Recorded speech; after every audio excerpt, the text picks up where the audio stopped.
Hi there, it's Heather. So today we're going to be looking at stamp storage organisation. I'm afraid I've been rather guilty of just shoving my stamps in a box and not organising them properly. So this is the mess that I'm trying to sort out today. Now I've got several different ways of organising my stamps according to the type and what the use is. Now these stamps here, so they're the clear stamps, and they usually come with one of these backings on with the actual stamp already pre-stamped on it. It's like a piece of acetate, and what I do is I take some laminating pouches and I get that acetate sheet and I basically laminate it so that it makes it a little bit stiffer, and that way I can store several of the stamps of the same occasion or maybe botanicals and things like that, and I can store them all together on one sheet, and then I can store them vertically in a file folder in just some little slip-in file pockets, and that makes it really easy to leaf through. And this tends to be for more generic stamps. So this is what I mean. Basically what I've done is laminate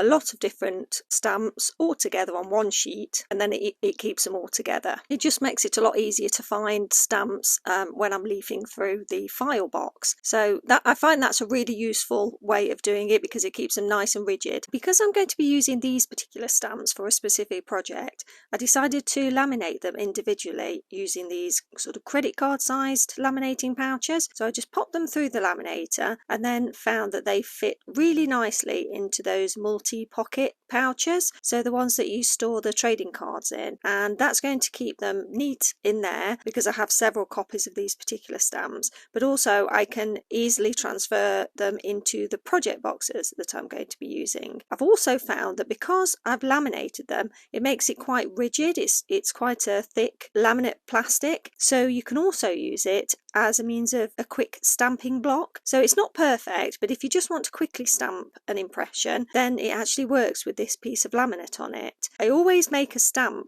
of the actual stamp and then I laminate that as well if I'm going to be using it in these smaller folders, if for example for occasions and things like that, or in my project boxes, because then it's really easy to see when I'm leafing through. I've tended to use the smaller folders for the specific occasions because I have lots of small text. Now if I'm going to be using stamps from different sets or several stamps, individual stamps on one block, and I'm using it for a project, what I will do is sometimes stamp that image that I want. So this is just an example.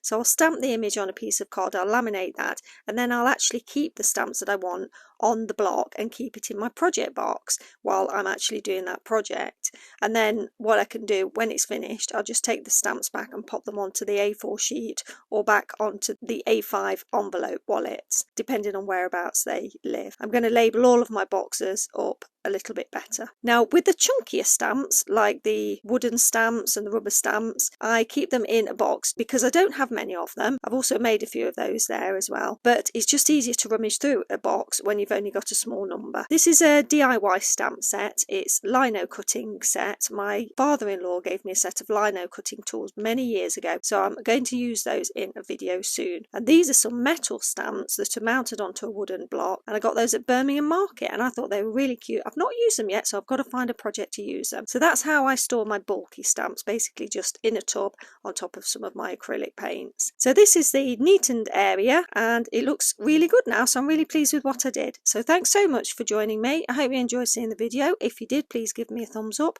and I look forward to seeing you in the next video. Take care, bye!